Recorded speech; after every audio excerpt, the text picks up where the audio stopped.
কিয়ামতের একটা ভয়ঙ্কর আলামত হচ্ছে মৌতুল ফুজাত, হঠাৎ মৃত্যু। কোনো রোগ বালাই নাই, কিছু নাই, এমনি হুট করে মরে গেছে কোনো কারণ ছাড়া। ভালো ভালো হেঁটে গেছে, মারা গেছে। অফিসে গেছে, মারা গেছে। ব্যাংকে গেছে, মারা গেছে। চাকরিতে গেছে, মারা গেছে। হঠাৎ মৃত্যু। এই হঠাৎ মৃত্যুর প্রধান কারণ হলো আত্মীয়তার সম্পর্ক ছিন্ন করা। যারা আত্মীয় স্বজনের খবর নেয় না, তারা হঠাৎ মারা যাবে।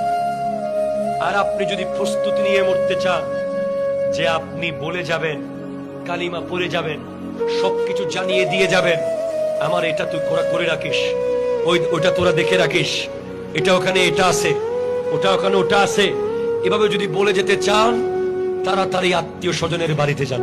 খালার বাড়ির খবর নেন, ফুফুর বাড়ির খবর নেন, মামার বাড়ির খবর নেন। লা ইয়াদখুলুল জান্নাহ কাতিউর রহিম, যারা আত্মীয়তার সম্পর্ক ছিন্ন করেছে, ওরা জান্নাতে প্রবেশ করবে না, করবে না।